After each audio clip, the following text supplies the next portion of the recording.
Maaka Pohatu is an actor, writer, and musician, best known for Cowboy Bebop in 2021, The Umbrella Man 2015, Mystic, and the show he was talking about when he was a guest on Radio Labyrinth back in August of 2021, Wellington Paranormal, which begins airing seasons 3 and 4 this June 22nd on the CW and then streaming on HBOmax. Everybody, please welcome Maaka Pohatu.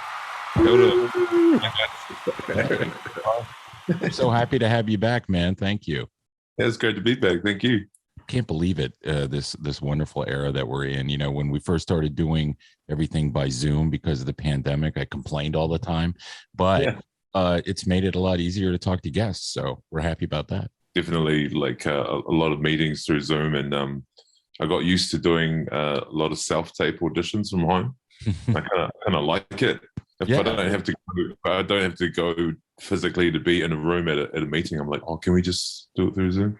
Yeah. Imagine it'd be a lot easier than sitting in a room and acting in front of a bunch of people that are looking at their phones or staring out the window or whatever. Yeah, it's lovely. You have the luxury of you review your thing and take a lot of time with it, and you go, oh, I don't like that, I'm going to do another one. Mm-hmm. Oh, I don't like that one either, I'm going to do another one. And not the same pressure of having a panel of people looking at you. So yeah, it's really nice. So how do you feel about the reception the show's had in the US? Yeah, great. There's been lots of lovely messages on social media and people that really love the show. My favorites are like artists who do like caricature or sketches of us, and those are really, really cool. Like fan art and stuff like that. Yeah, I'm really stoked at the reception it's been getting overseas. Were you guys fully wrapped by the time it started showing over here, or did you do any production after it had started airing? We were pretty much wrapped and just sort of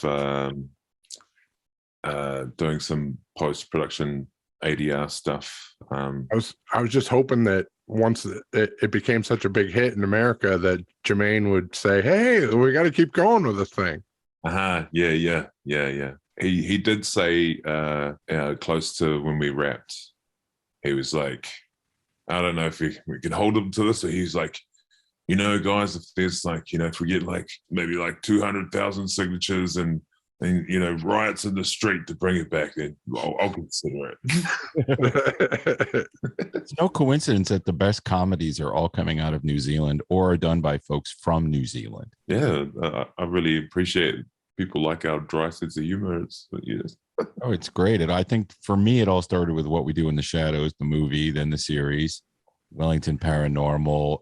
Oh, wait, it goes back to Flight of the Conchords, actually, doesn't it? But those guys and Taika producing and directing all these movies, he brings a lot to the Marvel franchise as well. It's great. Yeah, he's cracking it, you know, Marvel and Star Wars, and Thor's coming out soon. I'm really looking forward to that. That's going to be good. Did he direct the one with the last one or not? I don't remember. I have such a brain. I'm so tired all the time. Yeah, that's why it was so funny. I know that guy from work.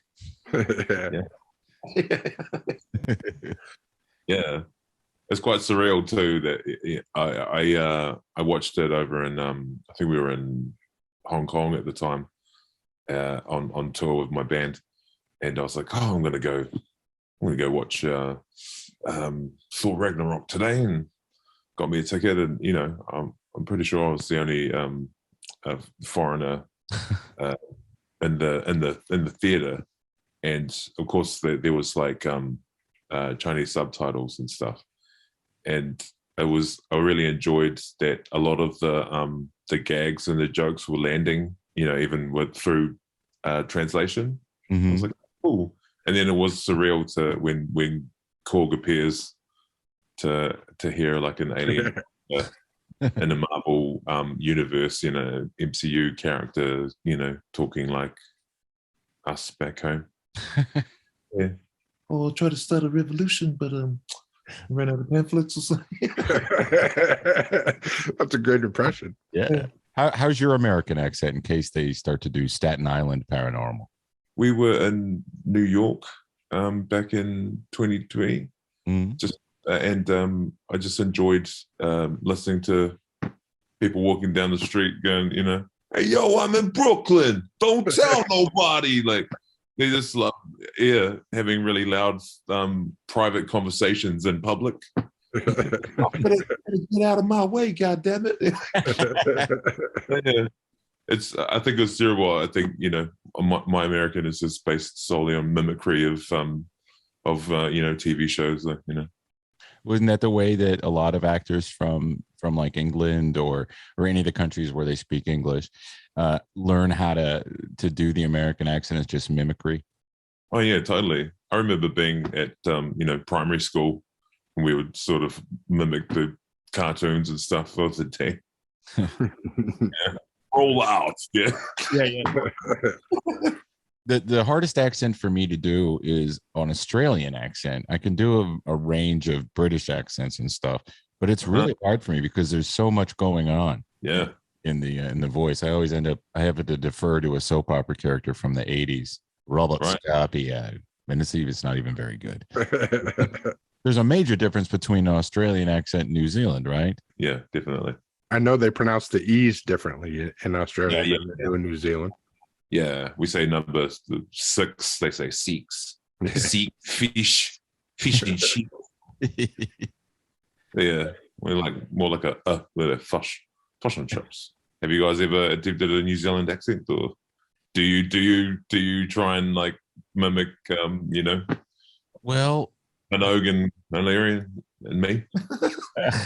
I did a bunch of radio commercials in the late 90s for More FM, the group.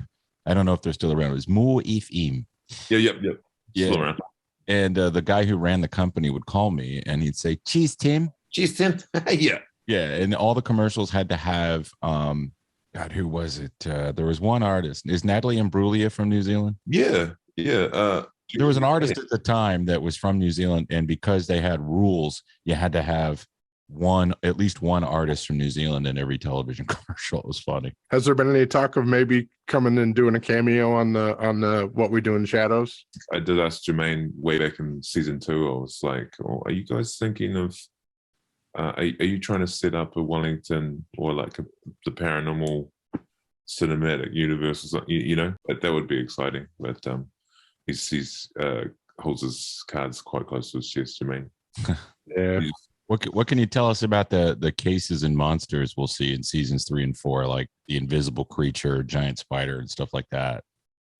Okay. So there is a Maori mythological creature based on a Maori mythological creature called the Bird Woman. The original story is an ancestor called Hatupatu that incurred the wrath of a large like a woman that was part sort of condor, kind of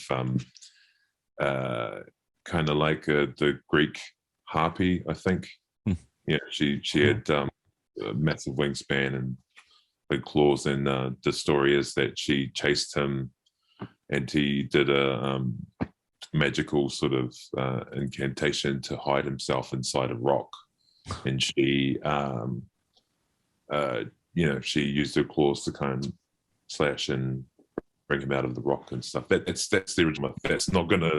None of that's in the show. Sorry, but there's her, the bird woman creature, and she's played by a well-known Māori folk singer artist called Anika Moore, which in a funny sort of connection, Anika's last name Moore also happens to be the name of a now extinct prehistoric bird that was native to New Zealand. More like sort of part of the emu or ostrich family, and they used to be quite large. Like our ancestors hunted them for food and rode them apparently. Oh, wow. Yeah, but they were they were flightless. They were more like large bird horses. Like dinosaurs. Yeah. But Anika's, but they existed in our ancestors' time, and we hunted them to extinction because they taste really good. Yeah, and but Anika's bird woman creature can fly. I've seen a few episodes of season 3 already. I haven't watched any of season 4. I'm saving it. Yeah. Because I don't want the show to end. So. Oh yeah. Yeah. It's like that. You got to savor it. You can't just blow through something. I do that with a lot of shows that I really like. I don't blow through them all, even if they're available, because I want to get that feeling. Like, hey, I got something out of this. Yeah. But I know you got to fight the giant invisible squid or whatever. Yeah, the invisible friend. Yeah. And this season, I'm just trying to think what else, because it feels like such a long time ago now. But there is a take on you know, in some films how the classic horror trope of this hotel, this place is built on an Indian burial ground, where there's a spin on that. Yeah. That the police station is actually built on a Caucasian burial ground. There's a bit of possession in there of Caucasian ghosts that police officers, and throw the entire police station into some sort of spiritual dimension. That's exciting. What else is there? They will bring back Lucifer, and that's a kind of there's this kind of double narrative going on, and that also that Officer Sainsbury ends up being partnered up with another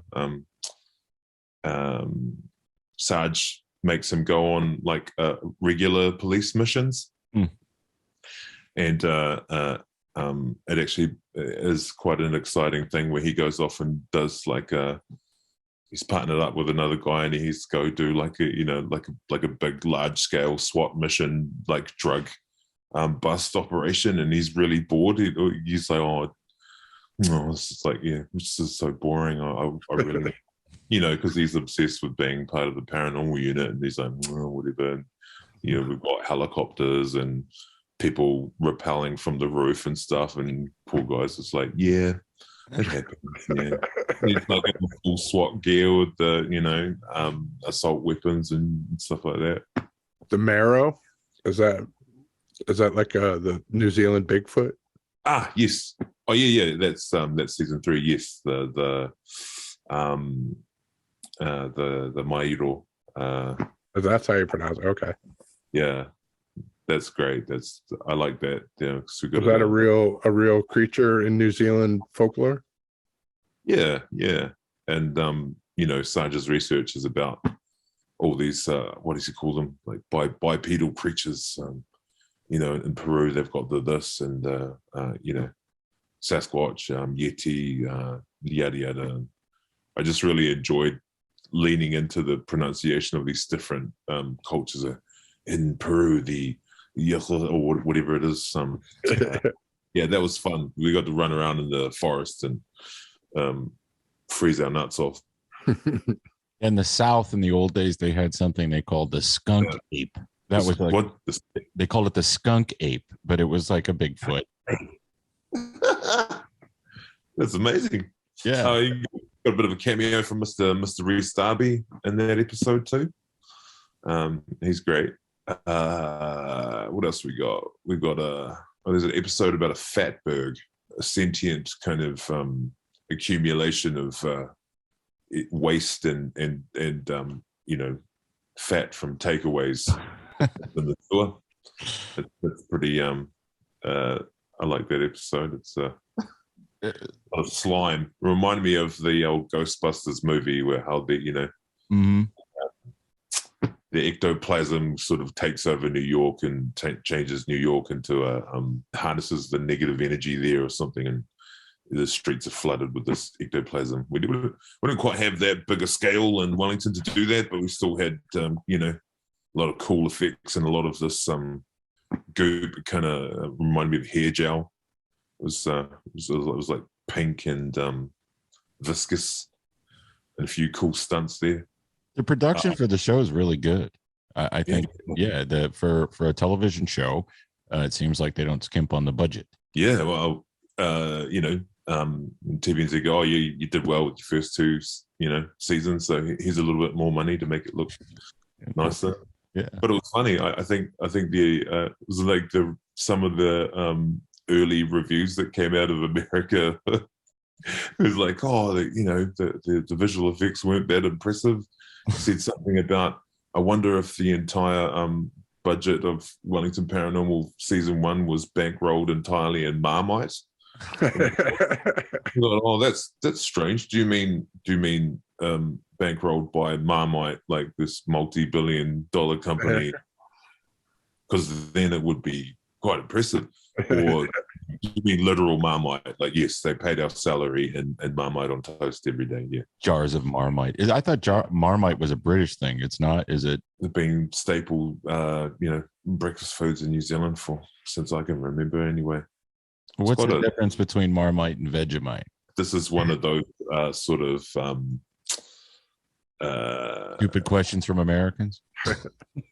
No. This is a dark chocolate versus milk chocolate kind of conversation. It's preference. I like them both.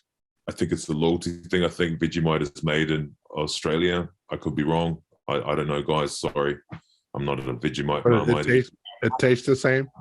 They taste slightly different, and Vegemite is slightly lighter in color, where like Marmite is deep black, like the just a kind of black gold,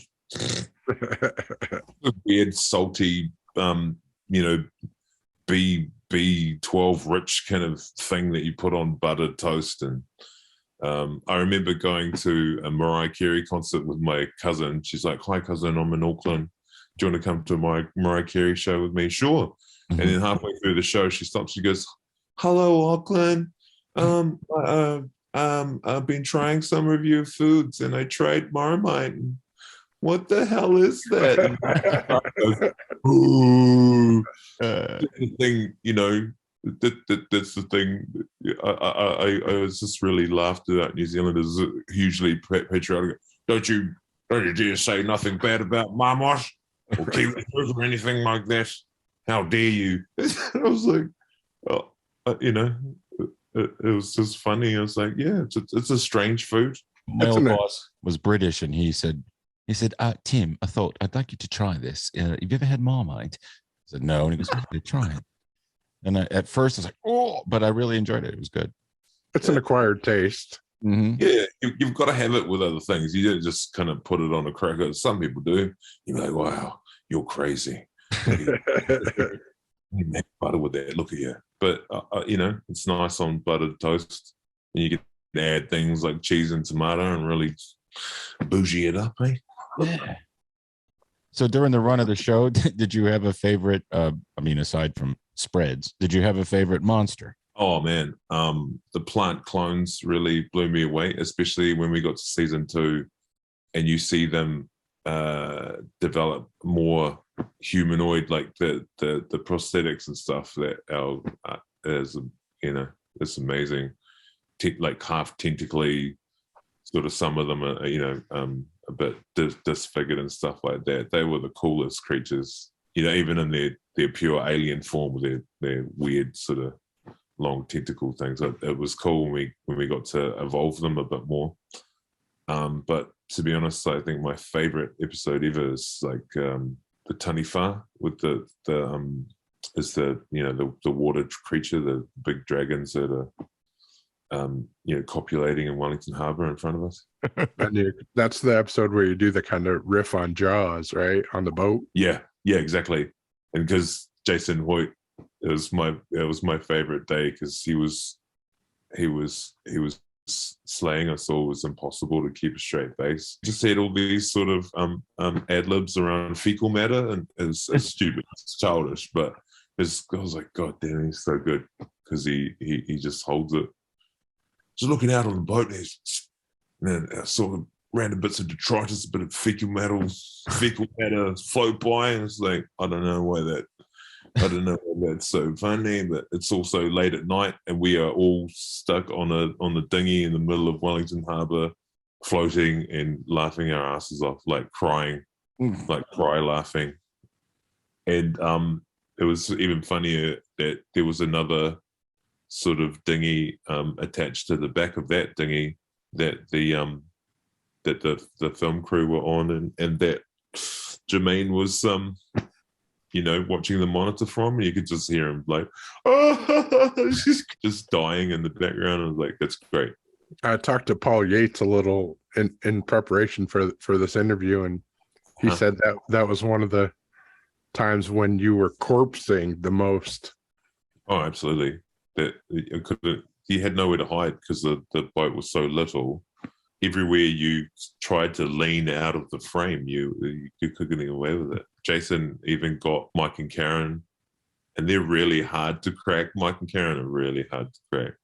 They're stony faced. Where I'm easy. I just die all the time. How was it working with the actual New Zealand police for those public service announcements? Oh yeah, that was cool. We only really dealt with the one of those PSAs. I was staying at all of those PSAs. Sorry, at one time I was staying at my partner's house in isolation on Waiheke Island, and I had to ask the local police station if I could borrow part of a uniform, because of course I didn't have my own from the show.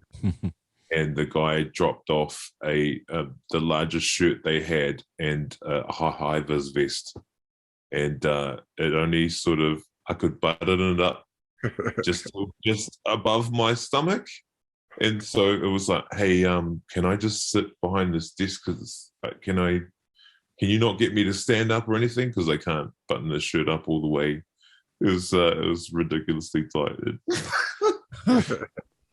You guys did a pretty good job of managing that, it looks like to me, just what I followed on the news. Oh, great. Yeah. Don't you think? Like keeping everybody safe and shutting things down when they needed to be shut down, and probably not losing your mind like we did. Yeah. It was when they pitched it, it was a great they're like, we need to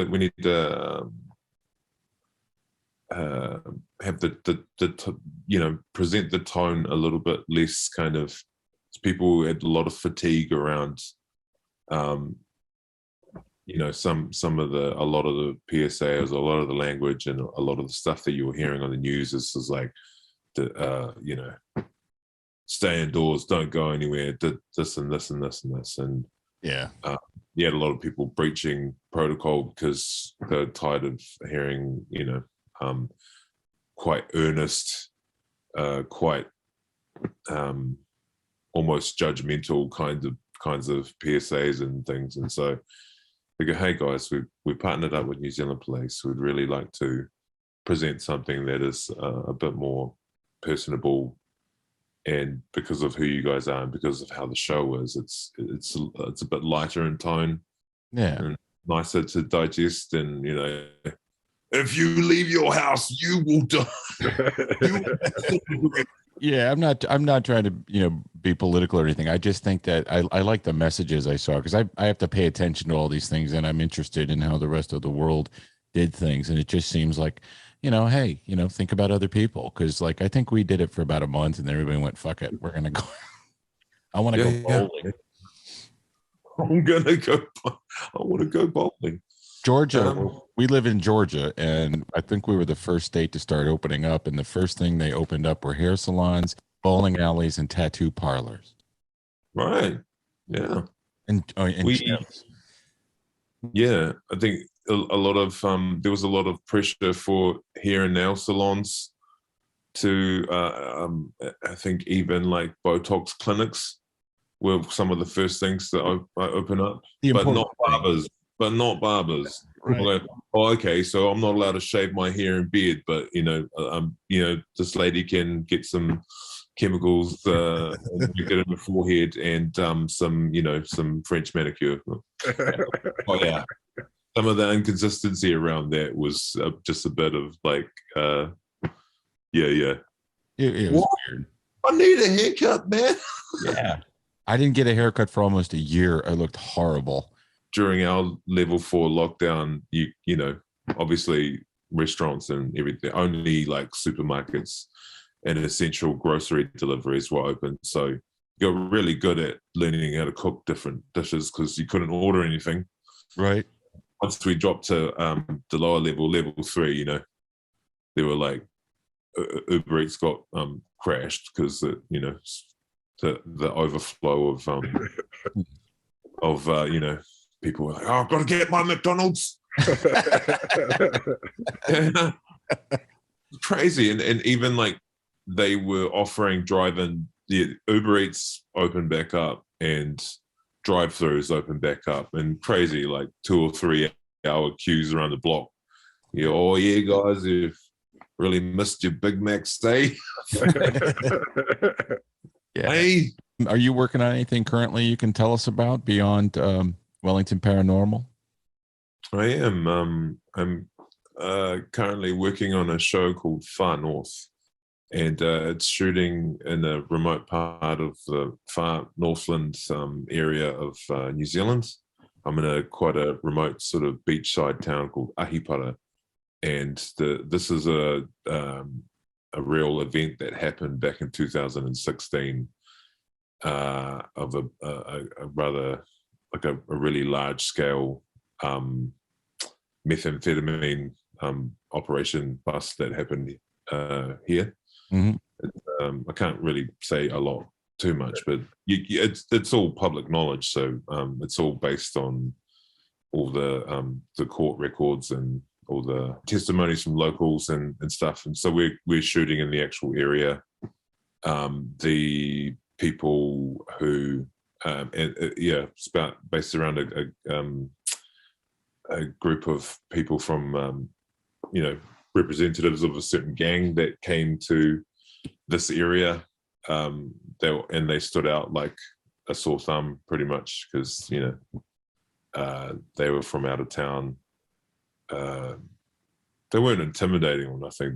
They were really polite boys, but you know, there's a series of misfortunate events and poor choices that it kind of gave them away. Poor cover stories, you know, paying for things with large shoe boxes full of money, and but also there was an element of representatives from overseas, from China, and so these people were like going, oh, how are this Polynesian group of people sort of weirdly dealing with these skippers from these people from China with translators and trying to sell this cover story that they're all family and that they'd come to this area to spread their mates' ashes out on the open ocean. Yeah, a lot of things to do with getting local people to help them to launch a boat out to sea, and a lot of them not actually knowing what they were doing. Not the locals, though, but yeah, that they were picking up on. Right, something's not right here. These guys want to scatter their mates' ashes out at sea, but they're giving this urn to these Chinese guys to get on this boat. And why don't you want to go and say goodbye to you? Oh, no, I don't like boats. Oh, yeah, yeah. So, yeah. And that, do you know when it's going to start airing? Not too sure, really. Yeah, probably next year, because we don't wrap till September. Wow. And what was the name again? I'm sorry. Far North. Far North. Okay. That's the working title anyway, but I think that's what it will be called in the end. And yeah, it's the place itself, Ahipara, is it's really, really small town. It's by a massive coastline that we call 90 Mile Beach, and it's so long that people drive their cars. I had a driving practice yesterday. That they were like, oh yeah, let's take the vehicle out on the beach so that you can learn how to drive on sand. And it's basically just like, yeah, they all do it. People drive up and down the thing like it's an open highway just to put the foot down, got to like, I don't know, 140 Ks. I don't know what that is in miles per hour, but yeah, going, whoa. It's 86 miles an hour. Is it? Yeah. I knew that right off the top of my head. That was as fast as I was, was comfortable going. Because I was like, Jesus, I don't want to, like, hit a rock or someone's dog, But yeah, it's a big stretch of coastline, and I had fun doing that without thinking that I was going to crash into another vehicle. Yeah, there's lots of driving scenes in this, and I don't know if you guys know, but I'm yet to get my full license. Oh, still on technically on a learner's, and I had to get my learner's license through the same driver instructors that worked on Cowboy Bebop. So JT, the guy that's the car wrangler here, I was like, "Hey man, do you remember me? You did train me on the airstrip." He goes, "That's right. I put you in that V8 bloody thing, and we did a few laps." I was like, he goes, "Oh, you got your restricted yet?" That's the middle class license before you get your full. And I was like, "Nah, no, not yet." I tried to sit it the week before that we got up here, but I failed, so I'll have to do it again. We enjoyed seeing you in Cowboy Bebop. Sadly, it got canceled, but it was cool to see you pop up on Netflix there for a bit. Thanks, man. It was pretty fun.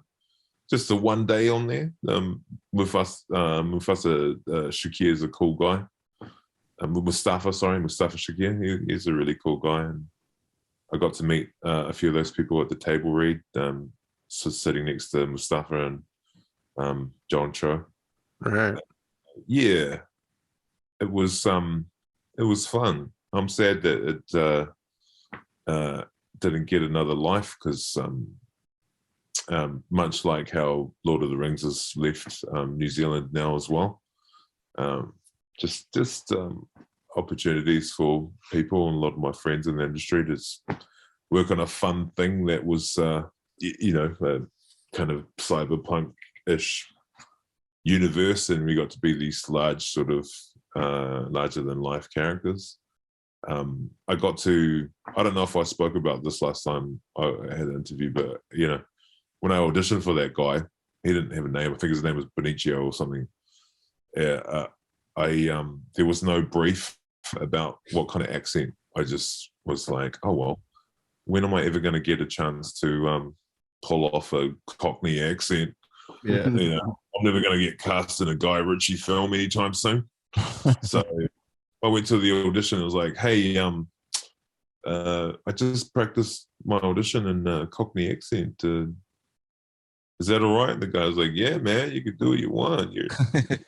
Go for it, buddy. You're a rock star. And he liked it. And they made it, it was strange. Yeah.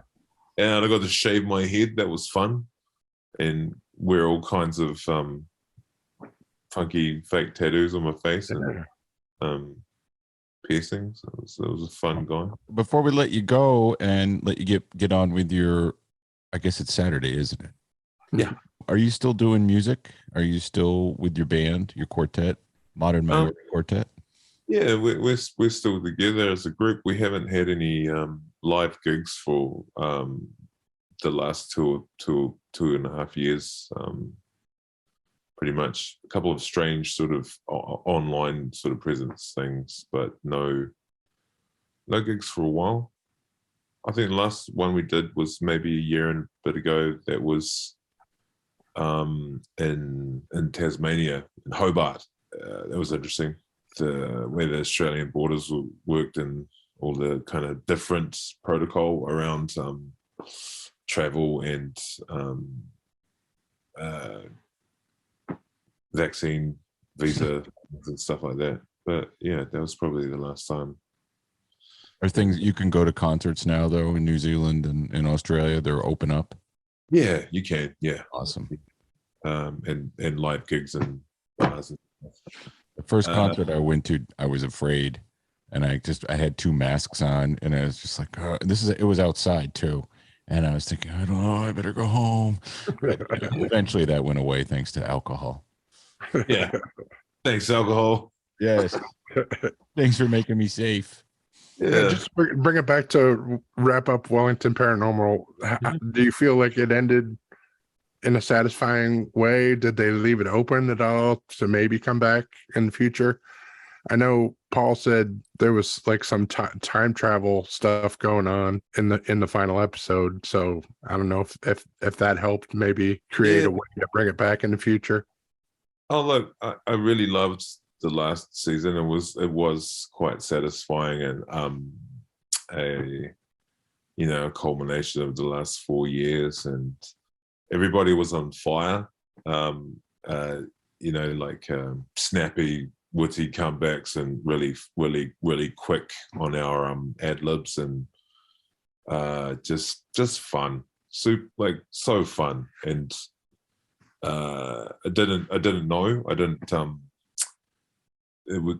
Paul made the announcement on day one before we started filming that we weren't going to go again, and so it was a bit of a shock to come to work that day and go, oh well, it was the last one, or oh well. And so it did have that great feeling of like leaving, putting your best work and leaving it out on the floor, and just really giving it a wonderful send off. And quite an emotional last day, especially the last setup of the last day. Hugging your mates and hugging the crew, and tearing up and getting out all the crew gifts, so that got a wonderful frame photo of us all. But it got the sense that we'll have another life at some point. Just a bit of a hiatus to let Jermaine and Paul really let us have time with our families and reassess. Leave them wanting more. I don't think it's over, but I did get quite cocky when it was. I remember last year we were like, guys, we've sold to America. We're gonna go forever. Season 15 in Scotland or something. I don't know. But yeah, when you come back down to earth and you go, oh yeah, no, all good. It's actually, I relished the opportunity to say goodbye to that wonderful beloved program, and got excited about working on new projects and more drama, and now I'm working on a drama series about Heartland, New Zealand, being put into an extraordinary circumstance, and how some people were out of their depth trying to make certain decisions, and how the humanity of a small community coming together, and it's going to be cool. Well, I hope we'll be able to see it someday over here in America. Yeah, no doubt. I think it's already being sold to Paramount, and nice. And maybe Sundance Channel or something like that. I think that's what I heard. Oh. But as for Wellington Paranormal, I hope you guys really enjoy seasons 3 and 4, and just have a I don't know. Thank you for talking to a couple of goofballs. The last episode of the last season, maybe have a nice whiskey or something. Yeah. I'm gonna save it for a while. I don't know if I'll watch it the day it airs, but I'll hold on to it for a while. Great, guys. Thank you. Thank you so much. Appreciate you coming back on. And is there any social media or any place you'd like to direct people if they want to follow you? I haven't really been that active on social. You got a good TikTok. Yeah. I've been a bit active on TikTok for a bit. So yeah. At least TikTok is fun. The other social media is just like inviting people to yell at you for no reason. Well, people still yell at you on TikTok. They just, Oh, okay. they can yell at you in video response form. That's a No, I didn't know. But yeah, you follow me on TikTok. I make silly parody versions of R&B and hip hop songs in a sort of Maori guitar strum style, and some other kind of fun parodies to do with my love of jiu-jitsu and stuff. So yeah, you can follow me on TikTok. It's just Maaka. I'm pretty sure it's Maaka Pohatu at TikTok.com. Yeah. Shame, I don't even know my own username.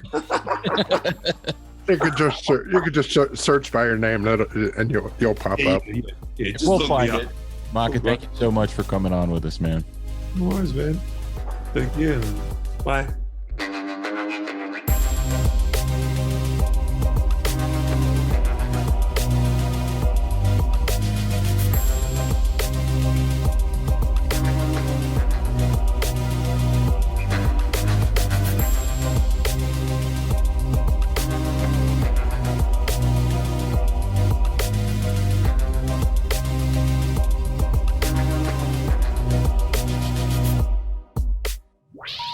Please hang up and try again.